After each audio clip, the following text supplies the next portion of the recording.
Welcome to another episode of Eye of the Storm, a Guelph Storm podcast with myself, Ryan Drury, the voice of your Guelph Storm on Rogers TV. And we're very pleased to be joined by another great special guest, another new face in the Royal City, but a guy that's already made a big impression in the preseason and somebody that everybody's going to be real familiar with real soon. One of the overagers on the team, Ethan Miedema. Meads, how are you? Doing well. Yeah, no. I love this city. I'm excited to kind of be with the boys and sh show the team what we've got or show the city what we've got this year. So yeah, truly, it seems like a special spot, and I'm just so happy to be here and excited for Friday. When you kind of consider, as you know, we're recording this just a couple days ahead of the home opener. When you think back, I've often talked to guys and they've said, that their OHL career flies by. Do you feel like that sitting there now as an overager, one of the veteran guys? Are you sitting there going, how the heck did I get here already? I'm 20.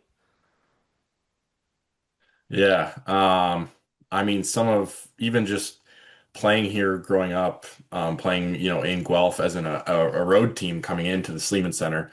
I remember some of my first games here when I played in Windsor, and we only played the West that year, so we played a lot of games in Guelph, and I mean, kind of getting sidetracked there, but either way, like I can't believe, when I see some older guys that I play with, I feel like a rookie, and now I'm, already an overage or older guy. So it's insane. I can't believe that I'm already in my fifth year.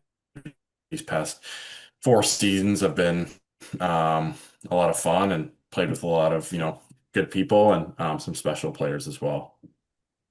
Absolutely. And before we kind of start digging into your history in the league, because you're entering your overage season, you've played your full OHL career out here. I want to talk just a little bit about growing up. Obviously, I know that you're a native of Fort St. John in BC, and I'm just curious, what it was like as a little kid when you were first kind of growing up and falling in love with the game, what that was like for you, and how a BC kid ended up in Ontario.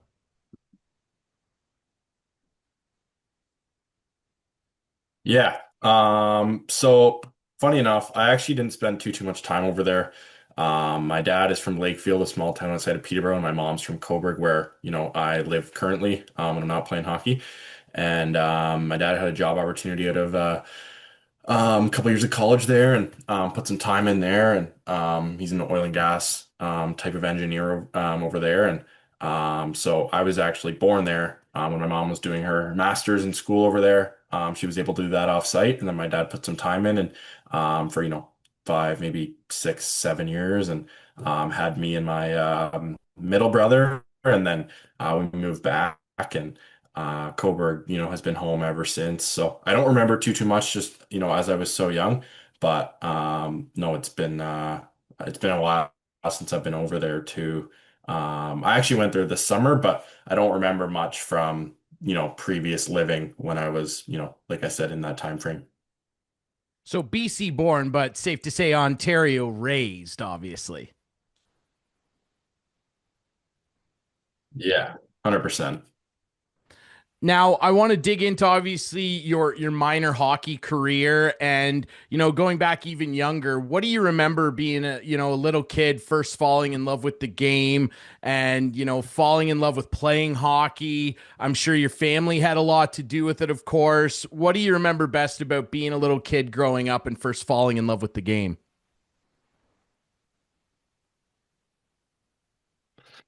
Yeah, it's a great kind of question. My mom's dad, he was a manager at the local rink in town, which is the CCC in Coburg, and it's where the Coburg Cougars play. And I was able to, sometimes get into games with him and watch on Monday nights. They've played Monday nights forever, and I think that's one big turning point. Started out with that, being able to watch with him, because he'd be working anyways. He's there for the games, and then eventually we actually took in a billet for the Cougars, just as in hopes maybe that things would be the same for me and that I would be fortunate to live with great people. And it's worked out that way. I've had terrific billets in all three places so far, and But I would say the biggest thing that got me, in love with the game was either going to, my first Toronto Maple Leafs game or, watching just junior A in my hometown at such a young age. Is it safe to say then that you're a big Leaf fan? And if so, who are some guys you remember from back when you were a kid that really inspired you as Maple Leafs?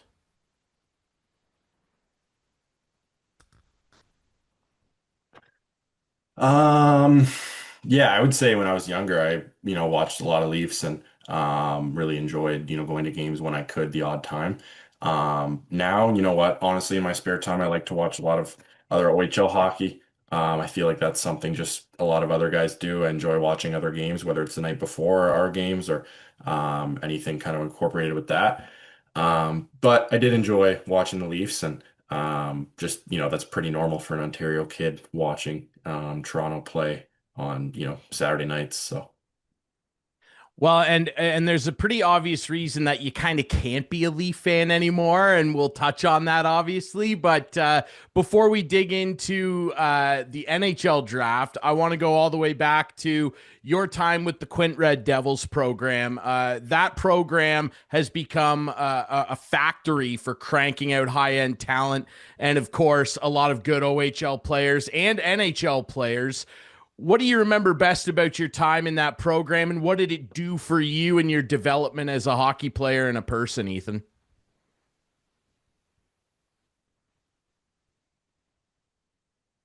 yeah, no, I enjoyed my time with Quinny when I was younger. It's a really big area, so we don't all live within 20 minutes of each other. Whereas say some other teams in other areas. I think the biggest rink because everyone's coming in from Napland to one town to practice or play in, and we had very strong teams growing up, and we had roughly half our team drafted or just under half, and then a handful of guys played OHL games and a couple guys Division One now. So again, it's all about just how close we became as a team quickly. And I like to say we did some damage as a group and wish we could have done more. But hey, that's in the past and can't look back on it now. But no, even other years, 06s were a really strong Quinny team. 04s were a really strong Quinny team. And there's always, a couple high OHL picks every year from, the Quinny area. Absolutely. Like I said, they've become a talent factory, one of many in Southern Ontario. Let's talk about OHL draft night. Obviously, I know you made your debut as a Windsor Spitfire and had a great rookie season. You had 38 points, really great numbers for a rookie. I'm curious what your draft night was like, what that was like experiencing that with your parents and your family, and what that first rookie season offered you as a player. What do you remember about that time? Yeah, that was a really fun year. I think from the start of draft night all the way, 365 days later. I remember that draft being in June just because of COVID. And during that time, you couldn't even really hang out with people under 15 you could hang out with. So I was really just with my immediate close family. We watched the draft, had a pretty good idea that it was going to run. I don't know if some people, you have no idea, and I guess mine was a little bit different just because I did have that idea and not so much fun. I think what made it fun is how close we were as a team, but secondly, just how good we were as a team as well. We finished first in the West and made it all the way to the finals and lost in game seven to Brantford, or sorry, Hamilton back then. And, they were a talented team as well. But even just the players on that team, the guys on the team, like it was such a fun year and made it better that it was, a good year for myself as well. So, yeah, probably, one of the best years of my life then for sure. I had so much fun that year. And then obviously your second season in your sophomore year, you're part of a big trade and get flipped over to the Kingston Frontenacs, which I think a lot of Storm Nation and a lot of other OHL fans would be most familiar with you in a Frontenac's uniform. You had three great seasons there. Last year, you had, I think, what a lot of people would call a breakout campaign, a career high 57 points. You had 23 snipes, pretty darn good. And I know Storm fans are excited about that. Tell me about your time in Kingston, and then I'll tell you some things that I reached out to some people in the organization, some of my broadcasting friends over there. I'll give you a rundown of the scouting report they gave me after you tell me about your time in Kingston. Sounds good. Yeah, definitely a trade by surprise. I wasn't expecting it. I thought I'd be in Windsor for, all 4 years or however many years, 5 years now. And trade just kind of happens. And trades are weird in the OHL because you have a no trade clause, but sometimes it's like, do you really like it? It's tough because at the end of the day, that team, they want to win too, right? So, say for example, there's been other big trades where loading up teams have traded younger, um, prospects that just go the other way for talented older players, and that's kind of just the way of the league. And if I was an older player and wanting to win in one of my last years, and we had a younger player who was up and coming, and if he was part of a trade, it sucks, but it kind of just is what it is. And it took me a bit to kind of get over that and understand that everything happens for a reason. And so yeah, but when I got to Kingston, it kind of took me a bit to get going. Um, that was the second half of my draft year, I guess, and then continued on with Kingston for year 3 and 4, and had some different coaches, different players coming in. Made a lot of trades during that last season, and overall just had a good time there as well. My billets there were terrific as well. Like I said earlier, all three of my billets have been great so far: Windsor, Kingston, and now here. Still keep in touch with them as well, and great city as well for the guys to do things, hang out as groups. So we were, treated well as so yeah, no, it was a good spot overall. So I reached out to a friend of mine over there that's on the broadcast crew, Alan at Mansky, and I asked him to canvass some people, including himself. When you were acquired, I wanted to know a little bit more about you. And here's some things that some folks said over there. I'll keep it anonymous too. Big and mean on the ice, extremely humble and caring off the ice. One of the best teammates you're ever going to run into. I don't think anybody likes body checking more than Meads does. Extremely gifted player, physical, coach's dream, likes to do everything right on and off the ice. Those are some pretty glowing reviews, Mr. Miedema.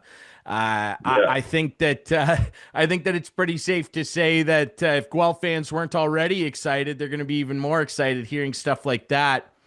You're a veteran in this league. You're an overager. George Burnett, he's always been a big fan and a proponent of having good overage players around his teams, no matter where he is. What's it mean to you to be a part of this young Storm team and be a guy that's looked at as one of those leaders that sets a good example on and off the ice? What's that mean to you? Yeah, a lot. I think, at the end of last year, it was kind of after things didn't work out with the Sabres. I think it was a bit of a change for me whether I'm going to school, kind of keep my rights, or whether I wanted to kind of decline that and come back to the OHL as an overager. And that's kind of what I wanted to do. And at the end of the day, there were a couple spots, or a handful of spots that I could have picked to go to. And just being an older player with a lot of O5s leaving the league, I feel like the overage department or kind of area wasn't as strong as maybe previously. So I think a few teams were looking for some overagers, and I think as an away team, I've always loved playing in Guelph. Coming in, it's really good crowds every night that I've played here. Up and coming group. I mean, hey, you saw the standings last year. Maybe it wasn't what they were expecting, or just a growth, coming up in the league. And you look at the roster, and the roster is, I would say half the team is 2007 born players. Which now, as the league slowly starts to get younger, just with the new NCAA, like, yeah, you're third year players, but it almost, those are players that you can kind of win with as well. So you've got a lot of 07s, some good 06s.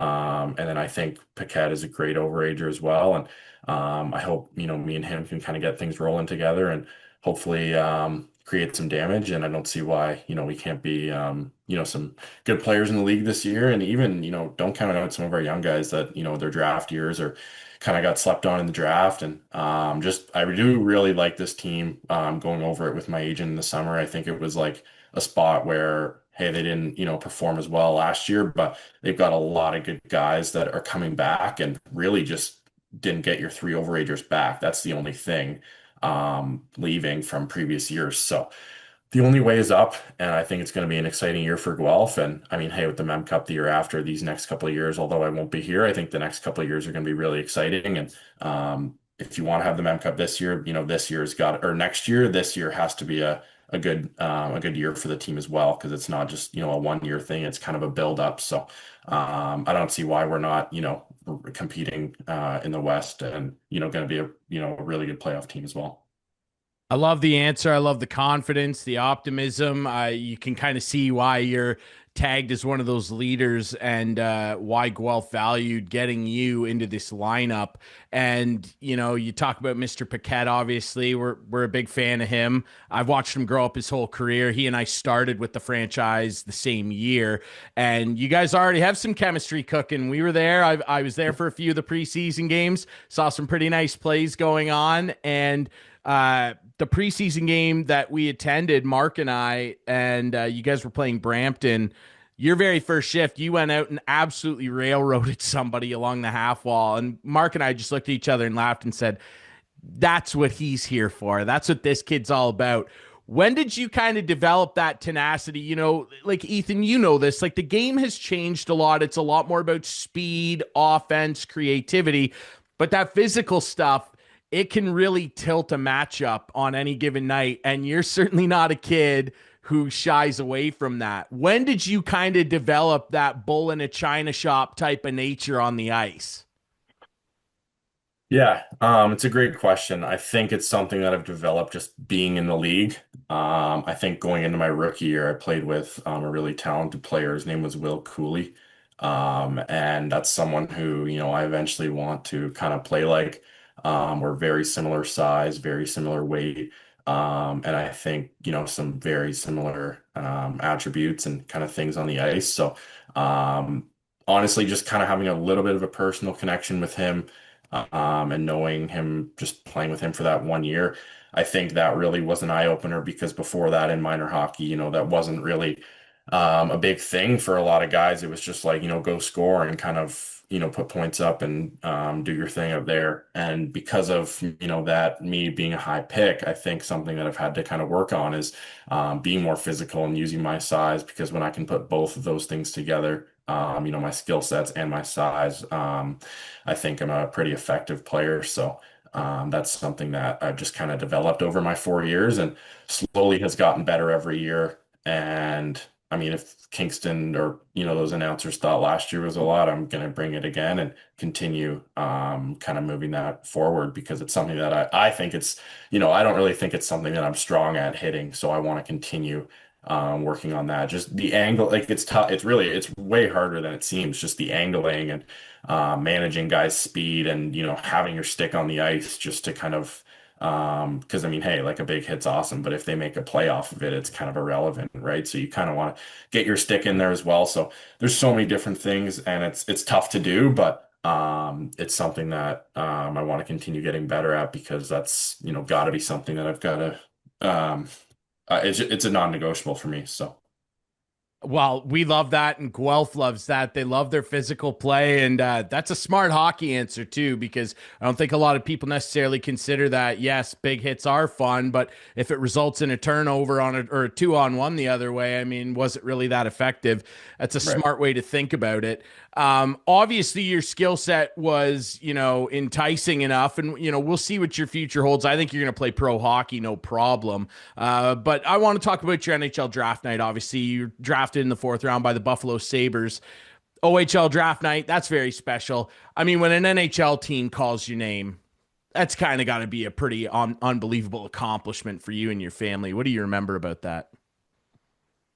Yeah, I just remember being in Nashville with my parents, and all my friends and family. Again, it was a couple years ago, but I think the biggest thing was just the blur you get when your name's called.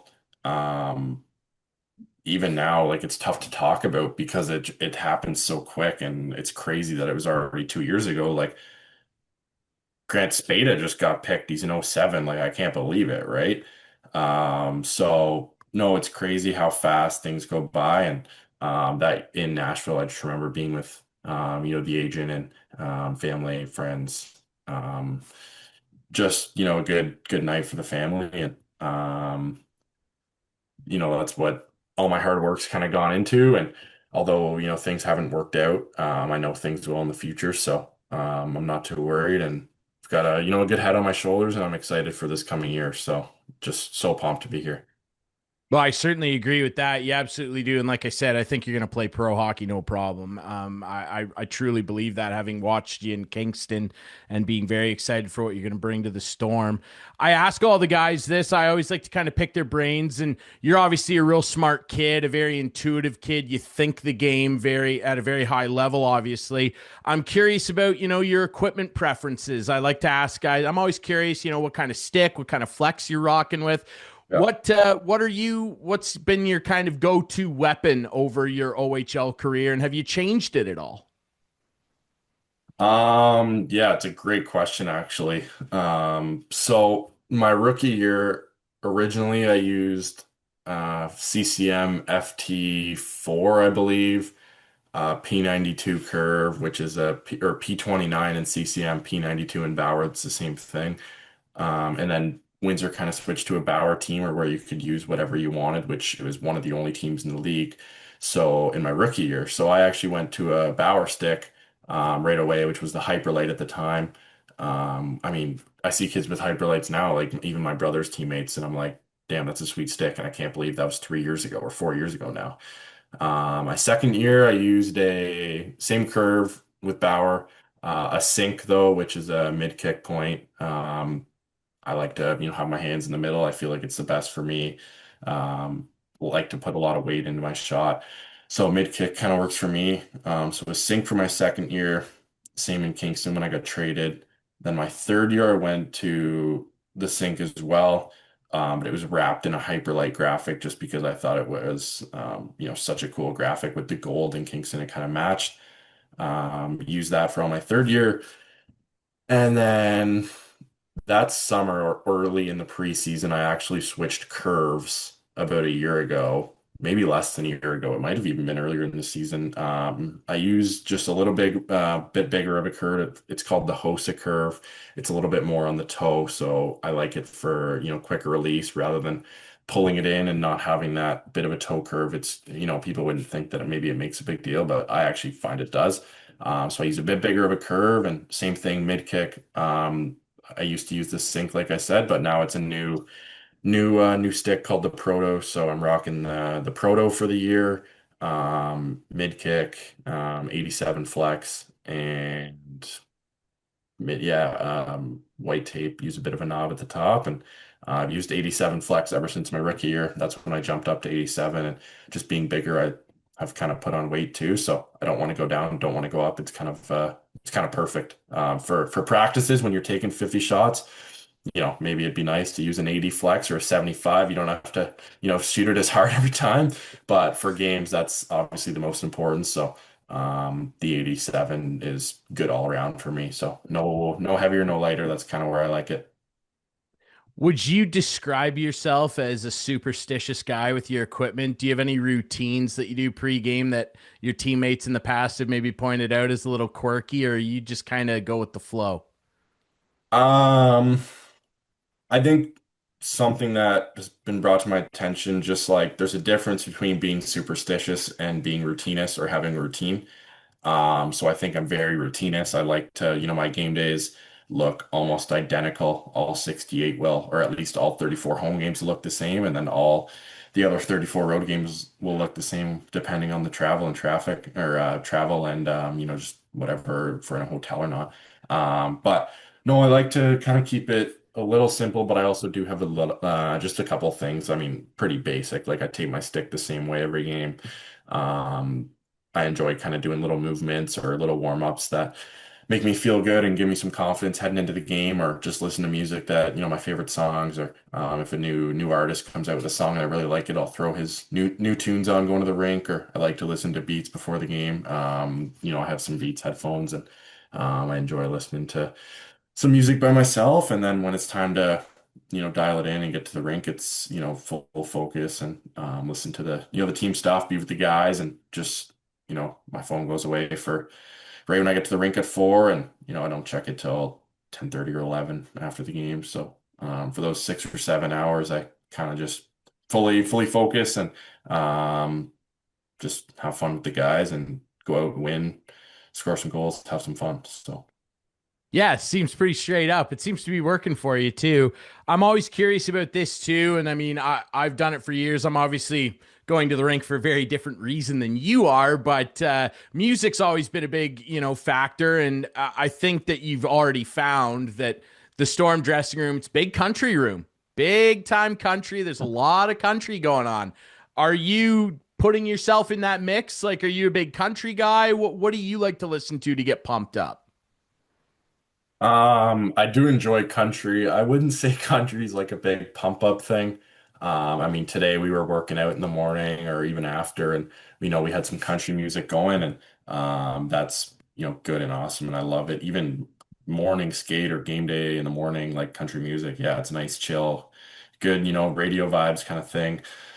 For me, for pregame, I love, Drake, some other younger rappers, hip hop rap, anything that's kind of upbeat and kind of gets me going. Even some like Sean Kingston or Sean Paul, like some more radio stuff, but just upbeat.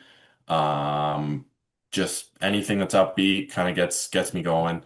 I do like Drake, just some of the lyrics and what he talks about in the songs. Just a lot of confidence stuff, and for me, I enjoy it. Like, I like listening to songs, but I also like listening while I watch the lyrics. Some of the songs just like mean more to some people than others, and I got a couple that are very personable and mean some things to me. So I like listening to those pregame, obviously. But I do like country as well. On the flip side, I went to a Morgan Wallen concert this summer with one of my All buddies right. who I played with in Windsor, Matt Maggio. I'm still really close with him, and we went to a Morgan Wallen concert this summer, and yeah, great time. That was when I went to Vancouver, and but back to your question, I do like country, but my favorite artist or person is Drake, and has been for 3 or 4 years at least, I probably longer. I gotta tell you, Ethan, I've talked to a lot of players over the last few years. That might be the best answer I've ever gotten to that question. I love that you're analyzing the lyrics and everything. I've been in a band my whole life, basically. I love that you're analyzing the songs that deep. That's fantastic. Um, I use a term sometimes, and I would certainly describe the way you play this way. I use a term I like to call it punk rock hockey, just heavy, aggressive. I'm a big punk rock guy. I'm going to try and turn you on to a band that I think would suit your game real well. They're called Turnstile. I don't know if you've heard of Turnstile. Check out Turnstile. I think they'll be All right. right up your alley. Okay. Um, no, I love that. It's a great answer. It follows into another popular question that I like to ask guys on this show. If the Storm let you pick a goal song, what would it be? Over by Drake or headlines. I love that. I love that. That's great. You were prepared, like bang. Yeah. That would suit. Hey, that would get everybody going for sure. And obviously, you kind of had a unique experience too with music. I mean, playing in Kingston, that's hip territory, man. I mean, the Tragic, they play it after every win. Like, it's a pretty cool scene for sure. I want to wrap up by asking this. Obviously, everybody's so excited to see what you're going to do with the Storm this year. We're really, really excited to have you in the city, and I know you are too. I want to go back to kind of talking about how this is your last year. It's been an incredible junior hockey journey, and like I've said, I think there's some great things ahead after junior hockey for you in the game. What would you tell yourself looking back? You hear that answer all the time from guys like I said, man, I can't believe the 4 or 5 years they flew by. Well, now you're sitting there in that position with your OA season ahead of you. If you could turn back and tell 16-year-old Ethan Miedema some advice, some things to expect along the journey, and maybe some of the young guys in Guelph that you're going to share the ice with, what kind of advice would you give yourself and your young teammates now? Oh, that's a loaded one. Um, Boy, I mean, my 16-year-old year was probably my most fun year of the four. I think, um, I mean, not that it's not serious when you're young, but I think the first year you kind of start to learn things and you can watch other guys. And I mean, you're not playing much, but it slowly gets to be so much more serious. And when you're older, I mean, hey, this year is going to determine the next couple of my future. So I'm all in this year and just doing anything I can to put myself in a great spot to perform every night. So I think the biggest thing that I would tell myself at 16 is just slowly enjoy it. I think people say enjoy it, but like really.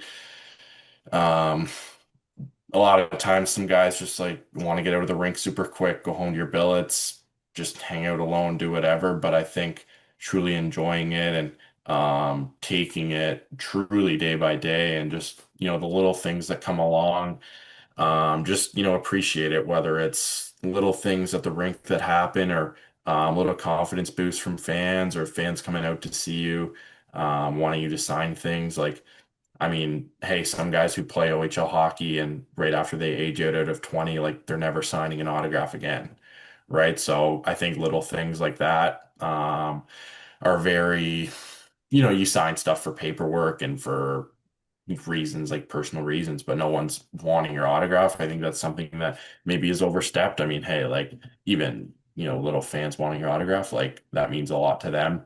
And I know when I was, 6, 7, even no, older than that, when I would go to um Oshawa General or Peterborough Pete's games, that was kind of the home areas for me. Like I enjoyed watching like Michael Del Cole or like Nick Robertson, that 2015 Mem Cup team with the Gen or I think I don't know if they won the Mem Cup that year, but either way, they beat McDavid in the finals roughly 10 years ago. And just kind of getting some of those autographs, skating with some guys in Oshawa when I was very young. I think just looking in that spot and being like, wow, like I truly wish those were my idols growing up. And now that you're here and already have 4 years in and heading into my OA year, I've had, a lot of good players to lean on. And now this is, a big chance for me to kind of take over and be a true leader. And like I said, I've got Paquette as, the captain and he's going to do a great job. And I've known him a little bit just growing up. And I mean, he's from Windsor. I played in Windsor, little connection there.